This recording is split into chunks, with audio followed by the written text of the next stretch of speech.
Donc, on va conclure aujourd'hui nos rencontres de femmes formidables en studio avec Mme Marie-France Lalonde, députée fédérale dans la circonscription d'Orléans.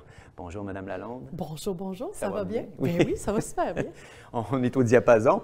Je vais commencer en vous souhaitant une très bonne journée internationale des femmes. Merci beaucoup, merci beaucoup. On a commencé justement mon petit déjeuner ce matin avec un groupe de femmes ici locales. Donc, on est fiers de célébrer. Mais on se dit toujours, c'est une célébration aujourd'hui, mais ça devrait être une célébration chaque jour. À tous les jours. Puis on a beau célébrer, le travail n'est pas fini non plus. Il y a encore, on sait qu'il y a encore beaucoup de choses à faire. Peut-être moins dans un pays comme le nôtre, mais tout de même. Puis on sait qu'à l'étranger, il y a aussi il y a des femmes qui en arrachent, on va dire ça comme ça. Oui. Alors, Madame Lalonde est députée fédérale maintenant, mais vous avez été au niveau provincial jusqu'à 2018, je crois. 2019. 2019. La pandémie fait tout paraître plus long. C'est pas de problème. Vous êtes député, je l'ai dit, mais secrétaire parlementaire du ministre de l'Immigration, des Réfugiés et de la Citoyenneté, native de la région, et vous avez été impliqué auprès des personnes âgées à un niveau plus personnel. Ça, on va y revenir peut-être tantôt. Donc, parlons de la situation des aînés et surtout des aînés francophones, là, ce qui nous intéresse ce matin. Bon, on a parlé de la crise sanitaire, ça a mis en évidence que les services et les résidences pour les aînés, dans bien des cas, ça laissait beaucoup à désirer, puis on sait aussi qu'il y a eu des cas assez désastreux. En tenant compte que vous êtes au fédéral puis que le fédéral doit tenir compte des champs de compétences provinciaux, qu'est-ce que votre gouvernement peut offrir pour nous aider à assurer une offre de services en français à une population croissante de personnes âgées? Ouais. Mais merci beaucoup pour la question. Merci de me recevoir ce matin. Ça fait plaisir. C'est vraiment gentil. Écoutez, on le sait qu'on a au Canada une population de croissance qui vieillit. On le sait aussi que dans la crise sanitaire, ça l'a mis exactement en... Ça l'a peut-être de façon assez mis en évidence. Oui, mais plus qu'en évidence. Je pense qu'on a réalisé qu'il y avait quand même certaines lacunes, certaines problématiques qui étaient déjà existantes, qui ont été vraiment mises de l'avant, mises en évidence. Exacerbées, on pourrait dire. Exacerbées. Je pense que c'est le terme qu'il faut utiliser de façon très... Puis, écoutez, pour les francophones, c'est aussi... encore, je te dirais, des problématiques comme ici en Ontario et un petit peu partout au sein du Canada, parce qu'au niveau de la langue, bien, il faut la formation des employés, donc il y a tout le travail en arrière pour arriver à offrir des services en français. Donc, ce qu'on a vu, c'est qu'on a besoin au niveau fédéral d'être omniprésent. Un des aspects, un des enjeux importants avec lesquels j'ai participé, c'était le fait qu'on a maintenant un groupe d'experts qui va regarder en travaillant en étroite collaboration, parce que les compétences, c'est provincial, mais on va au niveau fédéral amener des gens alentour d'une table pour parler, par exemple, au niveau, principalement, je te dirais, un des enjeux, les soins de longue durée. Okay. Les soins de longue durée au Canada, on veut avoir des standards nationaux.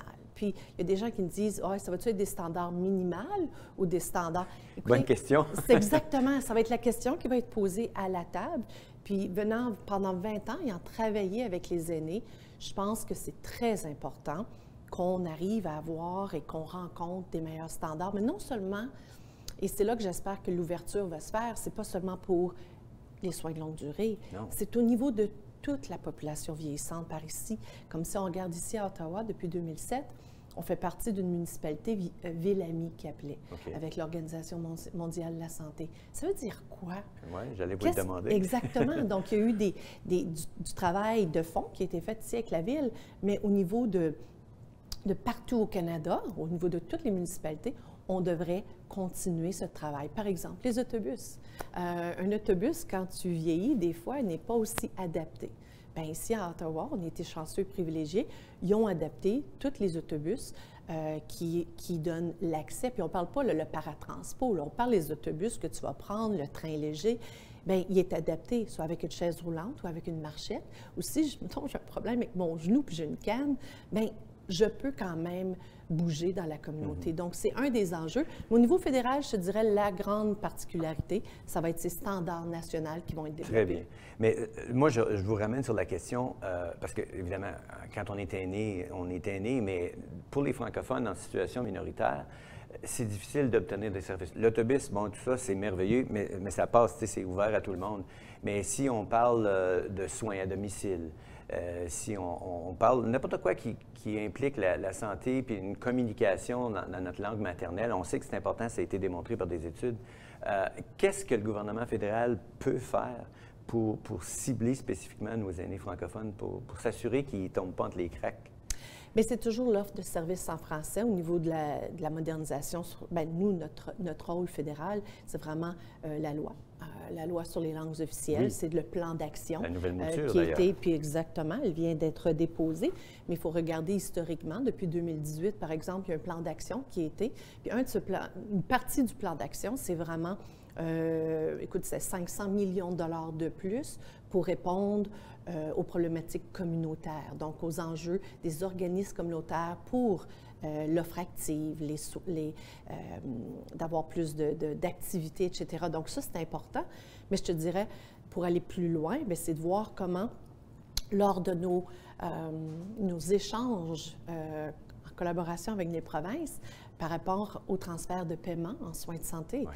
Donc, il va falloir avoir, puis on a déjà amélioré, je te dirais, au niveau des causes linguistiques, de faire certain que dans nos ententes entre la province et le fédéral, il y a toujours cette cause linguistique qui est définie dans les ententes provinciales, fédérales. Effectivement. Qui spécifie, et qui est conditionnelle peut-être à l'apport financier du fédéral. Écoutez, moi, j'aimerais ça, que ça soit conditionnel. Moi aussi. Je pense ben oui, puis ça, c'est normal. Je pense que le gouvernement du Canada, depuis les dernières années, je te dirais, a renforcé cette clause-là, a mis de l'avant des politiques et des décisions, mais c'est toujours une collaboration avec les provinces. Puis, il y a un certain champ de compétences qu'on doit respecter, mais nous, notre compétence, c'est de faire certain qu'on a un pays bilingue. Puis on ne peut pas avoir un pays bilingue comme, par exemple, si on ne commence pas avec l'éducation postsecondaire, pour arriver à avoir une main-d'œuvre qui va pouvoir rencontrer justement les exigences régionales des aînés un petit peu partout, ici en Ontario et partout au Canada. C'est ça, vous parliez de formation pour pouvoir répondre à la demande. Donc, ça implique aussi les hôpitaux. Je pense à Montfort, qui est notre seul hôpital de formation de médecine universitaire. Donc, il y a moyen aussi que le fédéral fasse des ententes avec les provinces. On sait aussi que les universités francophones en Ontario, ça soulève beaucoup de questions parce qu'on est plus dans le modèle bilingue, puis on se rend compte que ça ne marche pas vraiment. Donc, encore à ce niveau-là, c'est toujours par le biais de la loi sur les langues officielles que le fédéral peut soutenir. Oui. Puis le budget 2021, je pense que, écoute, je ne veux pas partir des aînés, parce qu'on est ici pour les aînés francophones, mais c'est un système qui travaille en liens étroits. Donc, au niveau du postsecondaire, on a renchéri, on a démontré un engagement plus ferme au niveau d'un financement plus stable. Donc, si on arrive à avoir des cours en français, une main-d'œuvre qui va graduer en français, bien, ils vont pouvoir aussi se positionner, non seulement à l'hôpital Montfort, qui est notre seul hôpital, mais un petit peu partout, à Toronto, dans le Nord, écoute, à Oakville, que ce soit à Niagara Falls. On a une population francophone vieillissante partout en Ontario. Ouais. On a des bassins. Donc, il va falloir être ciblé, il va falloir regarder, mais on peut parler aussi de la santé mentale chez les aînés. Tellement. On peut parler de la situation en résidence ou des soins à domicile que tu as mentionné. C'est très important pour un aîné que lorsque quelqu'un vient chez eux, ils peuvent être servis dans la langue maternelle. Puis ça l'amène à une autre problématique, le côté multiculturel de notre population qui vieillit. Et c'est certain que le gouvernement provincial et fédéral regarde à toutes les statistiques, toutes ces données-là. C'est ça. Donc, vous vous basez sur de la science, sur des statistiques, puis justement sur ces pourparlers entre les paliers gouvernementaux pour en arriver à des solutions communes. Maintenant, on se demande, je sais que vous avez été impliqué dans le passé dans le milieu des résidences pour personnes aînées parce que vous avez été vous-même copropriétaire d'une résidence ici à Orléans. Donc, ça vous donne déjà une perspective particulière, privilégiée, je dirais. Est-ce que vous croyez que la solution pour demain, pour faire face justement à la diversité culturelle, la diversité sexuelle, les besoins, tu sais, qui varient beaucoup d'un individu à l'autre. On a des gens, des aînés qui sont complètement autonomes, d'autres semi-autonomes, d'autres qui n'ont plus d'autonomie du tout. Donc, ça fait beaucoup, beaucoup de monde à qui voir, en plus de garder la notion de « Ah oui, il ne faut pas oublier les francophones dans tout ça ». Est-ce que vous pensez qu'on va commencer à changer le paradigme puis aller peut-être plus à des services à domicile que de bâtir de nouvelles infrastructures? Bien, c'est quoi votre sentiment là-dessus? Écoute, moi, je pense qu'il faut avoir un petit peu de tout.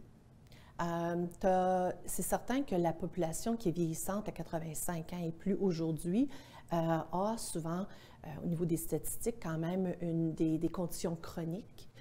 Donc, ce n'est pas toujours évident pour eux de rester à la maison. Est-ce que c'est en résidence privée qui est privilégié parce que c'est un segment de la population qui est aisé? C'est très cher, les résidences privées. Très cher. Donc, après, on regarde les soins de longue durée. Il faut améliorer. Il faut amener des standards nationaux importants, de restructurer ça. Les résidences privées, c'est privé. Ils ont quand même un acte ici en Ontario. Mais je vous dirais qu'on a tout l'aspect baby boomers qui arrive et eux, bien, leur demande est très différente d'une personne qui, aujourd'hui, a 90 ans. Donc, le système doit aussi, à mon avis, s'ajuster et s'adapter. On parle souvent, puis je pense que votre segment tantôt, c'était un concept multigénérationnel. Effectivement. C'est quelque chose qui est de plus en plus partagé et je te dirais, c'est pas encore trop populaire, mais si tu regardes dans certaines cultures, bien, l'arrière-grand-papa, la grand-maman, les dans enfants, une même famille, dans une même famille qui vont s'occuper. Ça peut être ça. Ou tu as un projet, par exemple, il y a quelques années, il y avait un projet pilote, c'était les étudiants de l'université à Hamilton qui étaient accueillis dans un appartement ou dans une maison qui était peut-être un peu trop grande maintenant pour un aîné. Et là, on choisissait de faire des ententes entre eux ou peut-être l'étudiant.